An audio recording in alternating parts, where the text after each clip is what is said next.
All right, guys, so this story right here is fucking terrible. It's just so bad in so many ways. So 88-year-old Congresswoman Eleanor Holmes Norton is suffering from dementia, says police report filed after she was allegedly scammed out of $4,400. So an 88-year-old Congresswoman literally has dementia, was robbed for $4,400. You ready for this? I hope you're sitting down. She's running for re-election. She's running for re-election. I mean, I don't even know what to say in reaction to this story, other than how the fuck is this allowed? How is this allowed? You would think that people would be better people than this, right? Because look, at this point, I don't even know if you could say that this is on her. Because if she has dementia, she has dementia, right? Like, it's not, she doesn't know what's going on. She doesn't know what she's doing. That would mean that her staffers are sort of leading the charge here. That would mean that other people are making these decisions and they want to hang on to their jobs. They want to hang on to their money. They want to hang on to their relevance. And so they're almost running like a fucking corpse here, man. That's like what this is. So I don't know who the hell is in her office, but I'm just saying right now, every single one of those people should resign in disgrace and in shame for taking advantage of an elderly woman who is not in her right mind. The fact that other Democratic congresspeople have not blown the whistle on this. I mean, at this point, you look at this and you go, somebody's got to step in somewhere, somehow. This just can't continue. This just can't go forward. And the other thing is sort of the nerve of the people involved to think this is acceptable at a time when, I mean, it's never acceptable, but especially now as fascism is taking over the country rapidly. And you have Trump moving at 1,000 miles an hour. And you have, Stephen Miller, same thing. Kristi Noem, same thing. Pam Bondi, same thing. You have the Republican senators and congresspeople, just a total fucking rubber stamp for whatever Trump wants to do. Fucking destroying Medicaid, cutting pediatric cancer research and Meals on Wheels, destroying everything good about this country. All the agencies that do the real work, like the EPA and FEMA and the CFPB and all these agencies. And fucking, I mean, to destroy that, just like it's nothing, casually and quickly, and to have Democrats like, what, not even paying attention, not even like getting in the fight. Like you have Democratic congresspeople who have dementia and literally obviously can't be productive all day, every day, and this is still somehow acceptable to the American people and acceptable to the other congresspeople and acceptable to the staffers, and again, it's probably the staffers steering the ship here. I mean, I'm sorry, all these people, this is borderline criminal. I'm fucking this far away from saying the people who are steering this ship should be arrested for because they're also kind of scamming this old lady, right? They're also kind of scamming this old lady.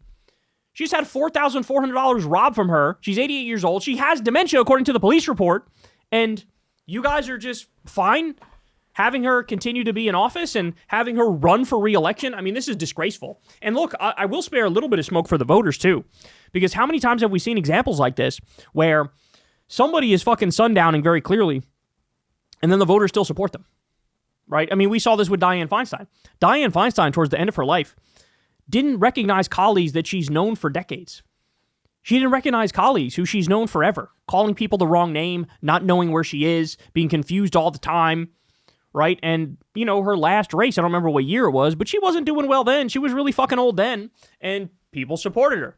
So this is like, across the board, this is sort of like a societal failure in a sense. There's certainly a hierarchy of blame, right? I probably put her staffers first, then her second, then, the other Democratic congresspeople and staffers third, because they know, then the people after that.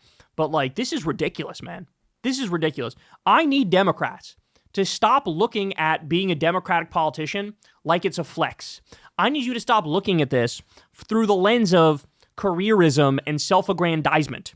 Because unfortunately, that's the vibe I get. When I hear Democrats talk, unfortunately, I hear somebody who's concerned about where am I going in the future, right?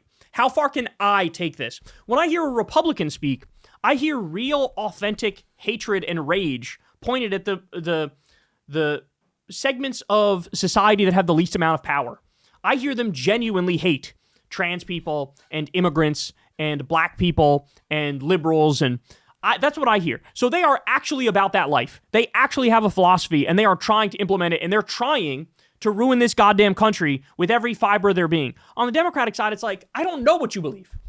I don't know what you believe other than in yourself, right? Other than give me more power, other than I'm not them, right? No, I need Democrats. I need Democrats to be in the fight for real. I need Democrats to fight for, 12 weeks paid family leave and 12 weeks paid sick leave and get the money out of politics and fucking tax the rich and do universal health care and do free college and end the wars and abolish ICE. And like, you need to raise, did I say raise taxes on the rich? Do that multiple times. This is what I need you to focus on and care about. And unfortunately, I just don't see enough of that. I see shit like this happening all the time. Because remember, guys, there was a number of Democratic congresspeople who already fucking died in office. And then that made it so it was easier to pass the big bullshit bill. The big bullshit bill, which absolutely positively fucking destroyed the country.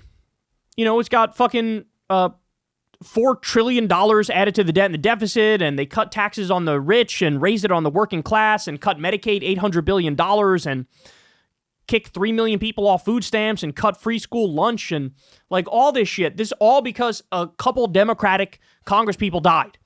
So we can't afford this gerontocracy shit anymore, man. I'll make an exception for you if you're uniquely amazing with your voting record, but if you're not fucking spitting fire with your voting record and holding down the fort the right way, then I'm sorry, it's time to go. And especially if you're at the point where you literally have dementia, like where's the debate? Where's the discussion? You got to go. So this is a scandal, and good on Ken for covering it, but I haven't seen talk about this anywhere else, man. This is, how much longer, knock on wood until she's no longer with us, and then there's another seat that, could help the right. I mean, what are we doing? What are we doing? We're fucking playing Russian roulette with the worst people on planet Earth, and they keep winning, and we keep losing. I think it's time we change what we're doing. Hey, y'all, do me a favor and like and subscribe. It helps out big time in the algorithm. Click the bell as well for notifications when videos drop, and watch that video on screen right now. You want to.